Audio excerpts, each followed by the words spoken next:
చంద్రబాబు నాయుడు గారి ప్రభుత్వాన్ని అడుగుతా ఉన్నాను. ఆయన అడుగులకు మడుగులెత్తే పోలీసు అధికారులను అడుగుతా ఉన్నాను.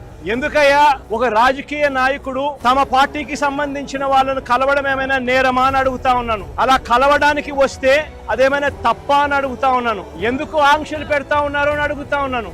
నా కార్యక్రమానికి నన్ను అభిమానించే వాళ్ళు ఎవరైనా కూడా వస్తే తప్పేమిటి అని అడుగుతా ఉన్నాను. వాళ్ళని రానివ్వకుండా ఏకంగా రోడ్లన్నీ తవ్వారు. సందులు బొందులు ఎక్కడి నుంచి అయితే బండ్లు వస్తాయని అనుకుంటున్నారో, 2 వీలర్స్ వస్తాయని అనుకుంటున్నారో, రాకుండా చేసేందుకు ఏకంగా రోడ్లను తవ్విన అధ్వానమైన పరిస్థితి బహుశా ప్రపంచ చరిత్రలో ఏ రాజకీయ పార్టీకి ఉండదేమో, ఒక చంద్రబాబు నాయుడు గారి పార్టీకి తప్ప.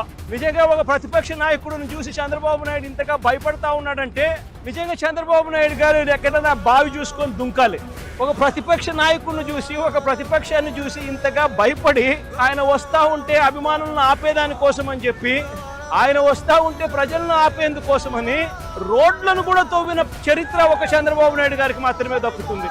ఈరోజు దాదాపుగా 2000 పైచీలకు పోలీసులు, లెక్కలేనంత మంది డిఎస్పీలు, డిఐజీ ఇక్కడే తిష్టేసినాడట. నాకు ఆశ్చర్యం అనిపించింది. అసలు వీళ్ళంతా కూడా నా సెక్యూరిటీ కోసం కాదు, వీళ్ళంతా జగన్ వస్తా ఉన్నాడు అని అంటే జగన్ ను చూడడానికి అభిమానులు ఎవరైనా వస్తారేమో, ఆ అభిమానులను ఆపడం కోసం ఇంతమందిని ఉపయోగిస్తా ఉన్నారు.